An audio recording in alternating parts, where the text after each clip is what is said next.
हर कहानी कुछ कहती है। हमारी जिंदगी के साथ साथ रहती भी है और बहती भी है।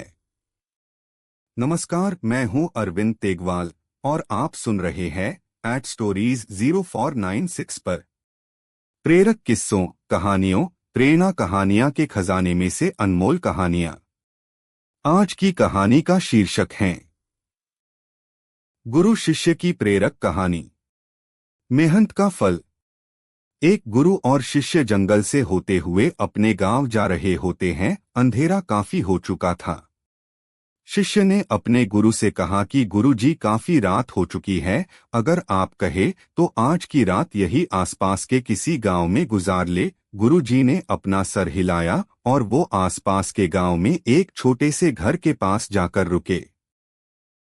जी, अब जैसे ही वहां गए तो गुरुजी के शिष्य ने दरवाजा ठकठकाया। उस घर से एक गरीब आदमी बाहर आया तो गुरुजी ने बोला, हम अपने गांव जा रहे थे, लेकिन काफी रात होने की वजह से हमने इसी गांव में रुकने को सोचा। क्या हम आज रात आपके यहाँ रुक सकते हैं? गरीब आदमी बोला, हाँ क्यों नहीं, आप दोनों अंदर आ जाइए। अब जैसे ही गुरुजी अंदर गए उन्होंने देखा कि उस आदमी के घर में बहुत ज्यादा गरीबी थी। गुरुजी ने उससे पूछा कि आप काम क्या करते हो? वह गरीब आदमी बोला कि मेरे पास बहुत सारी जमीन है। तो गुरुजी ने बोला, अगर तुम्हारे पास बहुत सारी जमीन है तो इस तरह से क्यों रह रहे हो? वह आदमी बोला, यह किसी काम की नहीं है। गांव वाले बोलते हैं कि ये बंजर जमीन है, यहाँ पर कुछ भी नहीं उगाई जा सकती है और वहाँ फसल उगाना बहुत बड़ी बेवकूफ़ी है।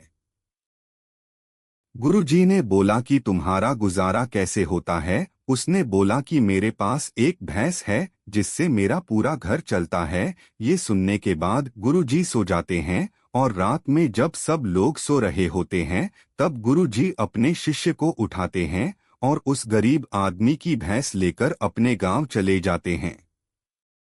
शिष्य अपने गुरु से पूछता है कि गुरुजी, कहीं आप ये गलत तो नहीं कर रहे हैं? उस गरीब आदमी की रोजी रोटी इसी भैंस की वजह से चलती है। तो गुरुजी अपने शिष्य की तरफ देखते हैं और मुस्कुराते हुए आगे बढ़ जाते हैं। उस बात को तकरीबन 10 साल गुजर जाते हैं और जो गुरु का शिष्य था वह बहुत बड़ा गुरु बन चुका था। तो एक दिन उन्हें उस गरीब आदमी की याद आती है कि मेरे गुरु ने उस आदमी के साथ अच्छा नहीं किया था, मुझे एक बार चलकर देखना चाहिए कि वह आदमी अब किस परिस्थिति में है। वह शिष्य उस गांव की तरफ जाता है और वहां जैसे ही पहुंचता है तो वह देखता है कि जहां पर उस गरीब आदमी का झोपड़ा था वहां पर एक बड़ा ही आलीशान महल बन चुका था और उस झोपड़ी के बाहर जो बंजर जमीन थी उस पर फल और फूलों के बगीचे थे।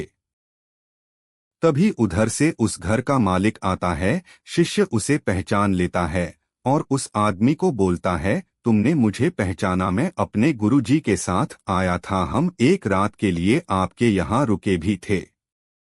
वह आदमी उसे पहचान लेता है और बोलता है कि उस रात में आप कहाँ चले गए थे? और उस रात के बाद ही मेरी भैंस कहीं चली गई थी, मेरे पास कोई रास्ता नहीं था, तो मैंने अपने जमीन पर मेहनत की और फसल निकल आई और आज मैं इस गांव का सबसे बड़ा और सबसे अमीर आदमी बन चुका हूँ। ये सुनने के बाद शिष्य की आंखों में अपने गुरुजी के लिए आंसू आ गए और उसे ये बात अब समझ आई और वो रोने लगा। इस कहानी से हमें ये सीख मिलती है कि हमारे अंदर ऐसी बहुत सी टैलेंट छुपी हुई है, लेकिन हमें कोई ना कोई चीज रोक कर रखती है। वो आपके फैमिली वाले या पड़ोसी या फिर दोस्त भी हो सकते हैं, आपकी जॉब भी हो सकती है, कुछ और भी हो सकता है। देखिए, आपके पास भी तो भैंस जैसी कोई दूसरी चीज तो नहीं है जिसने आपको आगे बढ़ने से रोक कर रखा है।